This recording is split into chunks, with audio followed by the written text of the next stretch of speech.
Baik, bismillahirrahmanirrahim. Assalamualaikum warahmatullahi wabarakatuh, adik-adik.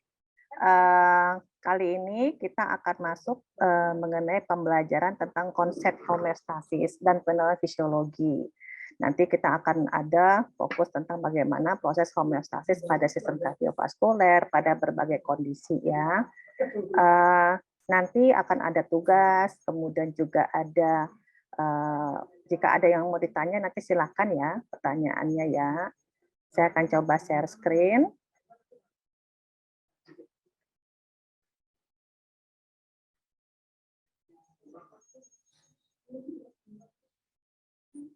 Baik, ini adalah pembelajaran kita pada blok 14 ilmu kedokteran dasar 3. Ini adalah pertemuan kita yang ketiga pada blok 14, itu pada semester 1, yaitu ilmu kedokteran dasar 3 yang mencakup tentang bagaimana proses fisiologi dalam tubuh kita. Nah, proses pencapaian pembelajaran di sini nanti kita akan belajar tentang bagaimana sih, apa sih konsep homeostasis tadi, dan bagaimana proses pengaturannya, kemudian faktor-faktor apa yang mempengaruhi tubuh kita itu bisa homeostasis atau seimbang, dan apa mekanisme umpan balik yang terjadi pada proses konsep homeostasis ini.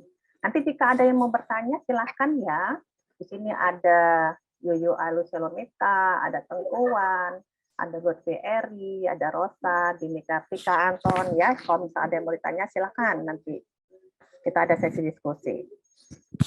Nah, ini adalah capaian pembelajaran yang akan kita pelajari saat ini, yaitu bagaimana nanti kita belajar tentang tingkat organisasi tubuh, dan apa definisi homeostasis, kemudian sistem pengaturan homeostasisnya seperti apa, kemudian faktor yang mempengaruhi homeostasis, sistem kontrol dan integrasi tubuh, mekanisme umpan balik, serta contoh-contoh proses homeostasis di berbagai kondisi. Nanti ada sebagai kondisi misalnya dalam keadaan olahraga, stres, atau pada saat seorang menjadi tua. Ini adalah konsep homeostasis. Homeostasis itu setiap sel tubuh kita saat ini kita hidup ya. Nah, kenapa sel kita itu tetap hidup gitu ya, tetap dia bertahan tidak mati.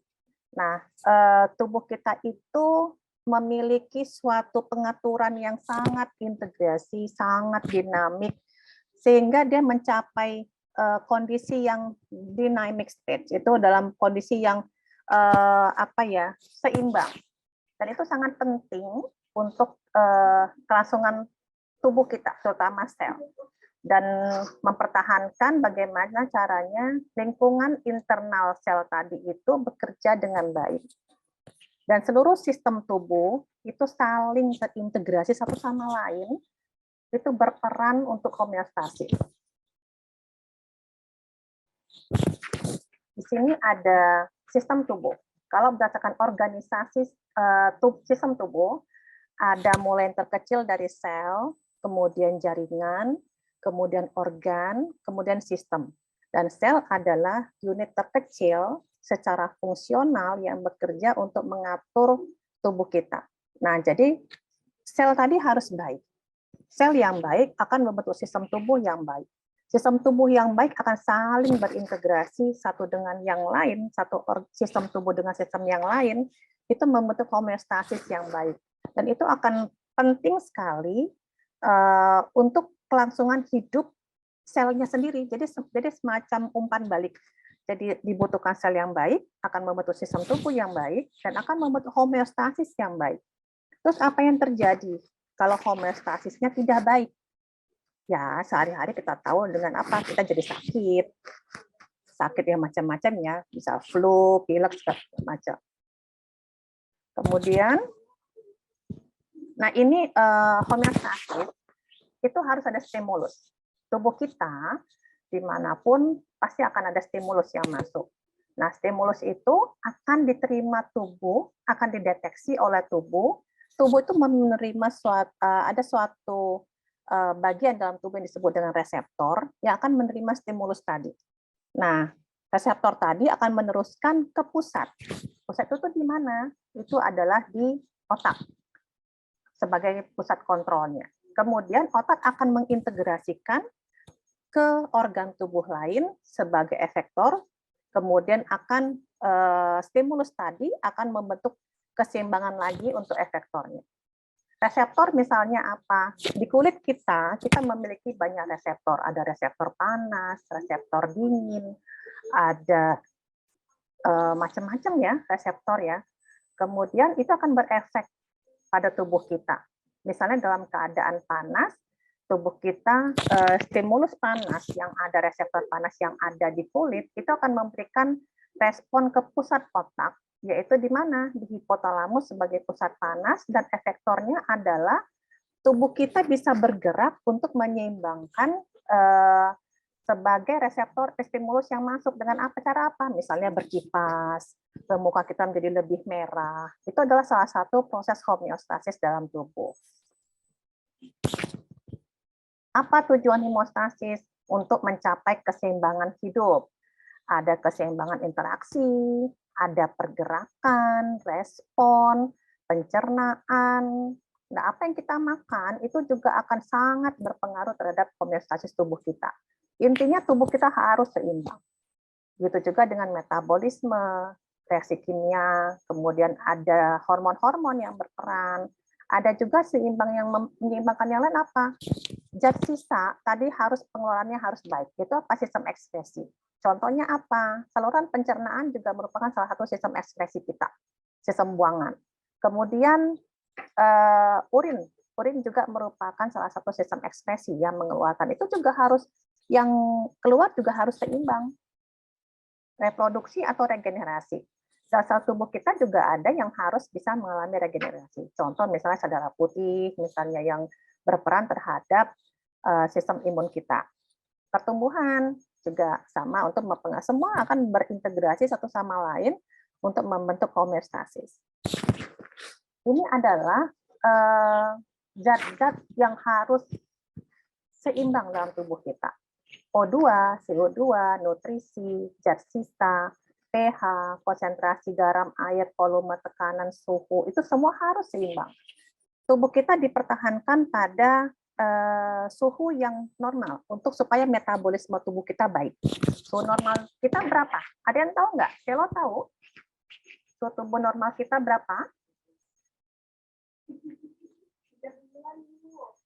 Mana Selo? Atau Lutfi Eri? Suhu tubuh kita kira-kira berapa? Di bawah 37,5, dokter. Di bawah 37,5. Mungkin Anton mungkin tahu nih.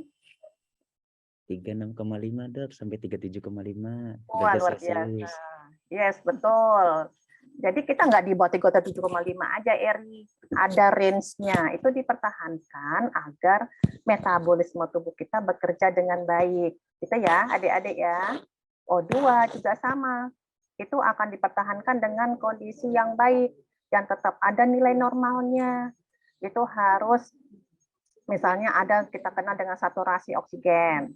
Nilai normalnya di atas 95, misalnya 95%.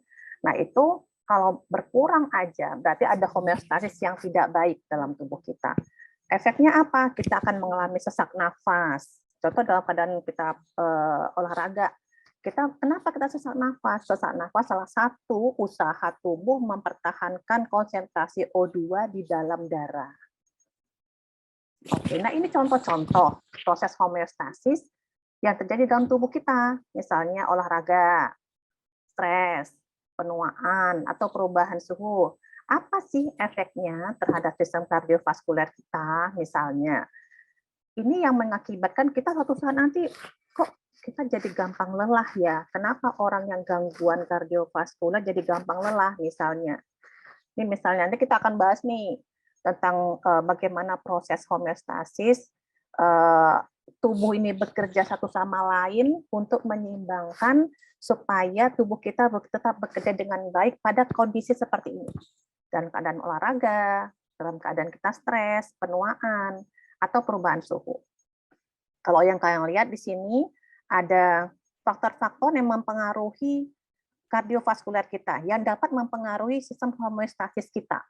Contohnya apa? Gemuk, merokok, tua, darah tinggi, itu akan mempengaruhi sistem endotel tubuh kita sehingga ada gangguan homeostasis jadinya.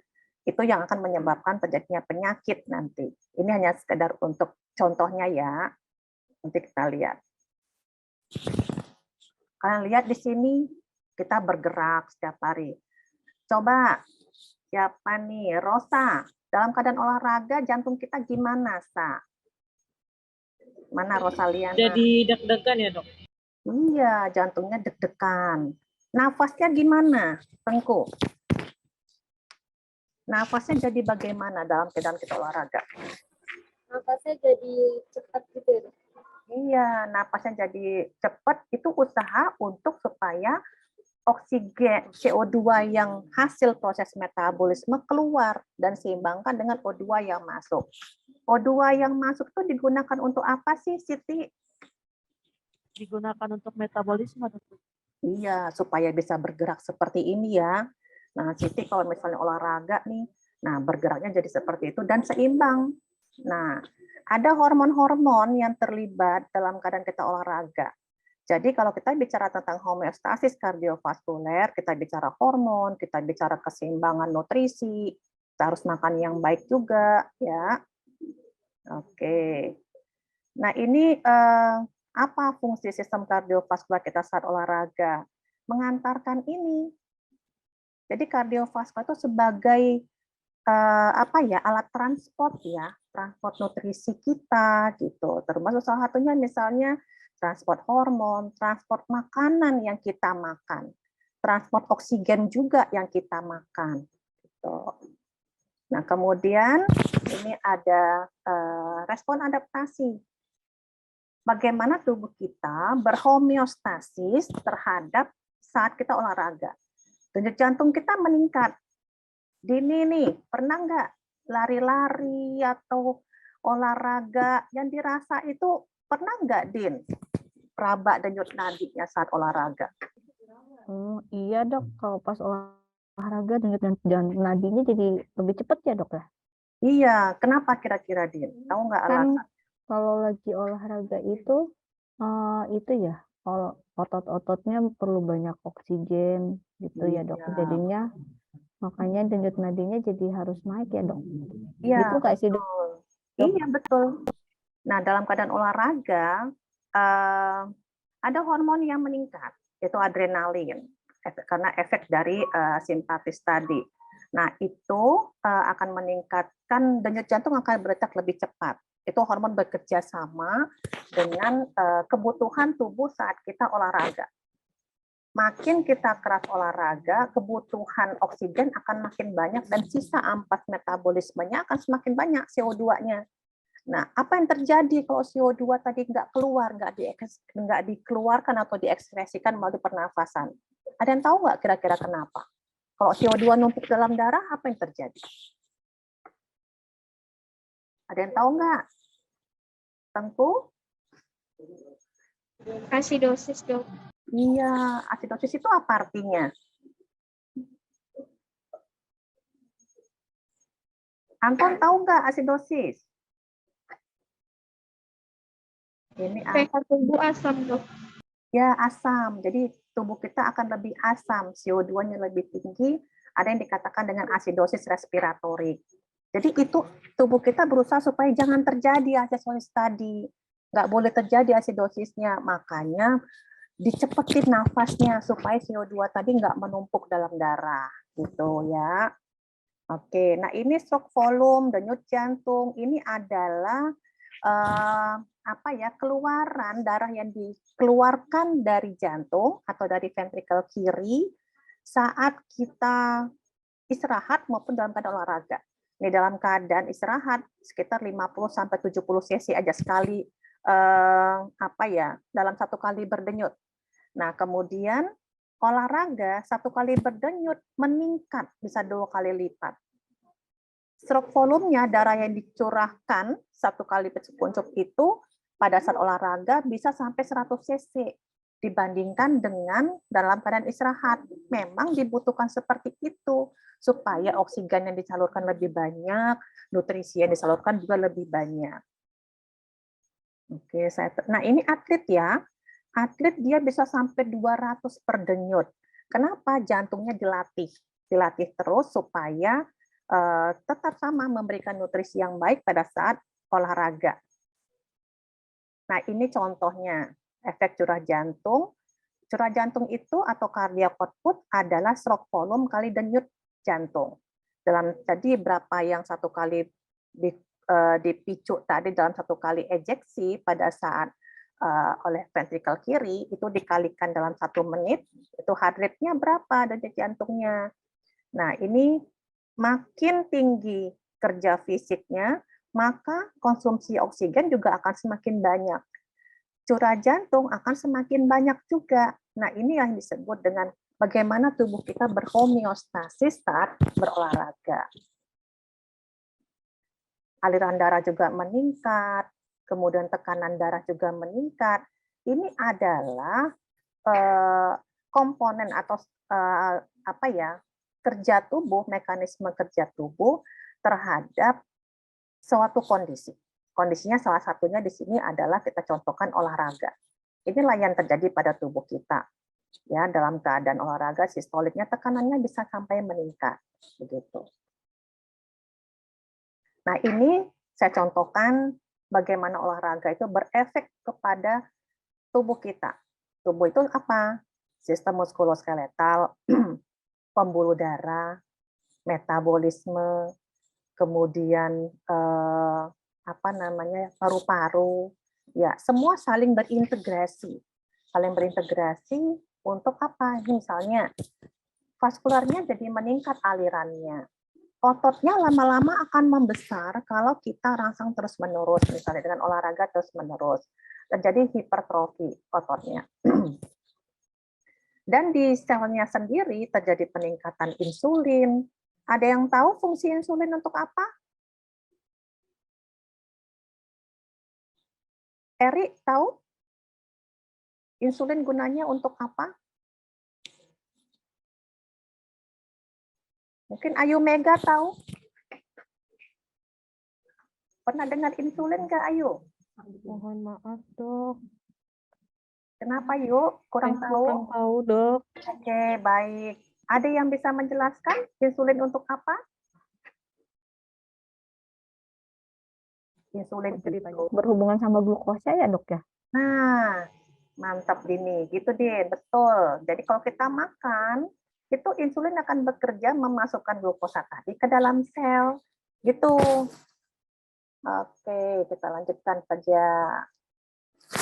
Nah, lihat ya, kakek-kakek di sebelah keren ya. Dia bisa seperti itu. Nah, bagaimana caranya itu? Nah, kalau seperti ini, kita harus langsung homeostasis kita itu bekerja dengan baik, agar kita bisa jadi seperti kakek yang di samping ini. Dia bisa break dance ya. Nah, olahraga terhadap sistem kardiorespirasi, menurut denyut jantung, kekuatan jantung, itu yang harusnya lebih kuat, itu jadi lebih slow motion kerjanya. Peningkatan kapasitas aerobik, bagaimana kemampuan tubuh, kemampuan jantung dalam memasukkan oksigen tadi sampai ke sel tubuh atau ke jaringan itu menjadi lebih baik. Menjaga berat badan dan lemak tubuh. Nah, bagus nih olahraga untuk yang mau diet-diet ya. Untuk turunkan berat tubuh. Ini Dini Kartika nih, biasanya mau menurunkan berat tubuh. Bagus nih olahraga. Kemudian manajemen stres. Bagi yang stres-stres nih, Ayu Mega kan suka stres ya. Nah, olahraga bagus tuh. Menurunkan kolesterol dan trigliserida. Meningkatkan performance. Jadi kita bisa lebih kuat dalam hal ini kalau orang yang sedentary, yang tidak bekerja dengan baik, yang tidak suka olahraga, dia akan gampang lelah. Kemudian meningkatkan tonus otot dan meningkatkan tampilan fisik. Badannya lebih berisi. Gitu. Kenapa tadi? Efek olahraga salah satunya adalah meningkatkan hipertrofi otot. Jadi ototnya jadi lebih besar, contohnya, gitu ya. Oke, ini selintas aja. Memperbaiki endotel vaskuler. Kemudian, nah ini dia membentuk vaskularisasi, yang disebut dengan kolateralisasi. Kalau ini ada yang menyumbat karena mungkin lemaknya banyak atau yang disebut dengan aterosklerosis sehingga membentuk plak, ini olahraga dapat membentuk kolateral atau sistem kolateral sehingga sirkulasi jadi baik. Kemudian ini ototnya menjadi balance, jantung menjadi balance, yaitu sistem saraf otonomnya. Kardiaknya, jantungnya menjadi jauh lebih baik dengan perbaikan dari mitokondrianya. Ini contoh efeknya. Bagaimana olahraga tadi memperbaiki homeostasis tubuh kita. Nah, ini dalam keadaan stres. Nah, kalian nih sebagai mahasiswa kalau mau ujian kan suka stres ya. Si Rosa nih, Siti nih misalnya suka, aduh, terus stres efeknya apa? Tubuh itu bereaksi terhadap stres tadi. Ya. Reaksinya apa? Ada yang disebut dengan fight or flight. Fight itu dihadapi. Kemudian flight kabur. Fight or flight. Nah, sistem saraf simpatis itu sistem saraf otonom yang akan menghasilkan hormon adrenalin yang bekerja pada saat kita stres. Kemudian proses adaptasi, jadi adaptasi kronik terhadap stimulus yang masuk, jika tubuh gagal terhadap homeostasis ini, maka akan timbul disebut dengan penyakit. Makanya kenapa kok kepala kita sakit, atau kita kok gampang demam, itu salah satu kegagalan atau homeostasisnya tidak mencapai keseimbangan. Kalau terus-menerus ya tubuh akan capek juga, gitu ya. Nah, ini yang memicu terjadinya gangguan pada kardiovaskular saat kita stres. Mental, secara mental itu akan mengganggu. Secara biologikal, nah ini contoh empat aspek yang akan mempengaruhi stres tubuh kita, terutama sistem kardiovaskular sendiri. Ya, ini gangguan emosional, faktor sosial. Stres itu bisa kronik. Tubuh kita perlu stres, tapi jangan lama-lama. Ya, nggak boleh lama-lama. Ini stress respon. Apa sih yang terjadi dalam tubuh saat kita stres? Misalnya, ada yang disebut dengan HPA axis, hipotalamus, pituitary, adrenal axis. Nah, ini kalau tidak seimbang, maka akan timbul penyakit ini. Makanya kenapa kita harus olahraga? Itu salah satunya kita menyeimbangkan ini supaya nggak timbul penyakit diabetes, hipertensi, kemudian aterosklerosis misalnya ya. Oke. Nah, ini contohnya kenapa bisa terjadi orang diabetes. Sekarang banyak kan ya orang sakit diabetes ya. Nah, ini salah satunya stres yang berlarut-larut dan orangnya tidak pula olahraga. Nah, jadinya gampanglah timbul penyakit-penyakit degeneratif. Salah satunya yaitu diabetes. Nah, ini dalam keadaan penuaan. Sampai sini ada yang mau ditanyakan tentang tadi ya, tentang stres, kemudian olahraga. Ada yang mau ditanyakan? Tengku, Rosa, Ayu Mega, Siti, Dini. Kalau nggak ada, saya teruskan. Oke, saya teruskan dulu ya. Nanti jika ada pertanyaan, silakan. Oke, kenapa Siti dia mau tanyakan? Boleh izin bertanya deh dokter? Silakan Sit. Ya. Izin bertanya dokter, kalau homeostasis tidak terjadi, itu biasanya karena apa ya dokter? Terima kasih. Oke, bagus pertanyaannya Siti. Banyak faktor, misalkan, nah di sini misalnya kita bicara tentang penuaan. Penuaan itu bisa jadi ada perubahan pada anatomi selnya, ada perubahan anatomi pada sistem tubuhnya. Misalnya pada pembuluh darahnya, vaskularnya menjadi lebih kaku misalnya. Sehingga untuk mencapai homeostasis yang seimbang agak lebih slow motion, lebih lama. Itulah yang dapat memicu terjadinya homeostasis. Atau misalnya ada respon yang berulang. Terus saja stimulusnya diberikan, tubuh lama-lama juga akan lelah. Itu yang akan memperlambat homeostasisnya jadi imbalan. Yang akan menyebabkan kita terjadinya suatu penyakit. Salah satunya itu, Siti. Itu, Ti. Baik dokter, sudah. Oke, Terima kasih. ya, sama-sama. Saya teruskan ya. Nah, ini homeostasis kardiovaskuler pada penuaan. Pertambahan usia akan meningkatkan resiko penyakit kardiovaskuler. Salah satunya misalnya ini tadi, salah satunya ada gangguan pada disfungsi mitokondria. Nah, mitokondria terganggu otomatis itu akibat proses penuaannya sendiri. Itu akan mengganggu homeostasis balancingnya terhadap sistem kardiovaskulernya. Kemudian perubahan pada jantung pada saat seorang itu lansia, inilah yang dapat menyebabkan gangguan homeostatik tadi, sehingga lansia gampang sakit, gampang lelah misalnya. Ini pengaruh olahraga pada lansia sendiri memperbaiki profil lemak, toleransi glukosa, karena tadi memperbaiki insulin sensitivity, menurunkan tekanan darah, meningkatkan densitas tulang. Makanya olahraga lansia itu harus tetap bergerak, nggak boleh nggak bergerak. Lihat nih kakek-kakeknya, keren kan dia masih bisa bergerak. Tuh Anton, lihat kakek ini Anton, keren kan, bisa bergerak dia, bagus. Jadi nanti kalau misalnya ada kakek di rumah, suruh dia beraktivitas agar lebih baik. Oke. Nah, meningkatkan daya tahan tubuh, menurunkan fatigue. Oke. Fatigue itu lelah ya, jadi nggak gampang lelah. Nah, ini panduan olahraga pada lansia. Hati-hati lansianya, jangan suruh lari kayak kalian. Si Erik misalnya lari, nah, ikut kek. Jangan, homeostatiknya beda, karena fungsi anatominya sudah mengalami penurunan fungsi pada lansia. Ada dosisnya masing-masing, ya. Ini contohnya aja untuk mencapai homeostasis yang baik.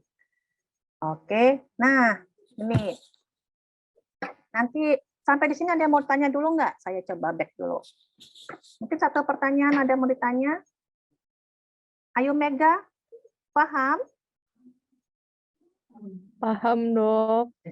Oke, paham. Saya tanya nih Ayo Mega ini, di rumah olahraga nggak? Jarang, Dok. Tim Waduh. rebahan, Dok. Tim rebahan. Harus olahraga, karena olahraga berefek ya. Ayo Mega untuk memperbaiki homeostasis kardiovaskulernya. Oke, Selo ada yang mau ditanya? Ya, yuk. Selo ada yang mau ditanyakan?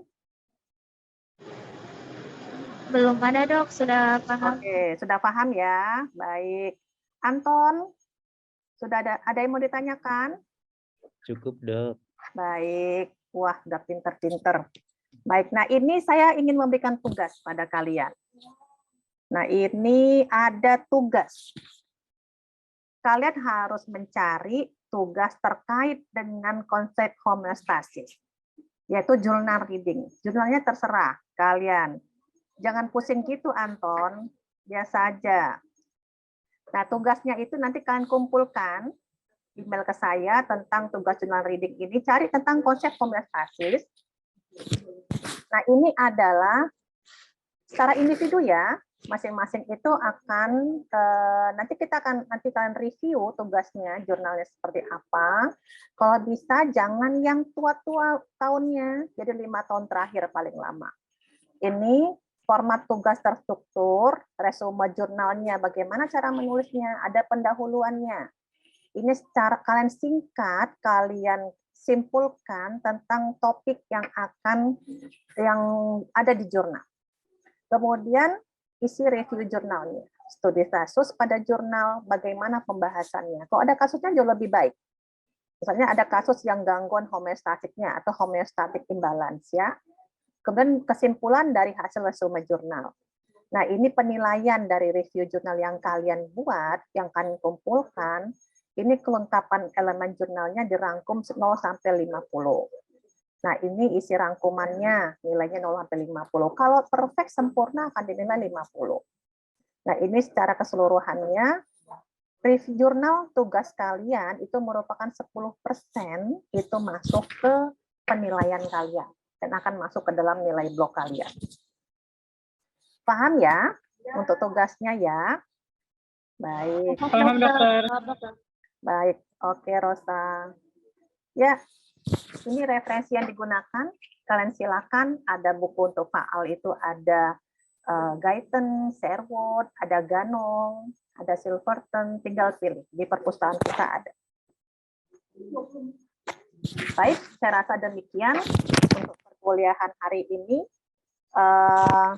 Jika tidak ada yang ditanyakan kembali, saya rasa untuk hari ini perkuliahan kita tentang konsep homeostasis dan pengenalan fisiologi, ini untuk introduction-nya. Mudah-mudahan semuanya paham ya. Baik, demikian saya rasa untuk perkuliahan hari ini. Terima kasih. Assalamualaikum warahmatullahi wabarakatuh.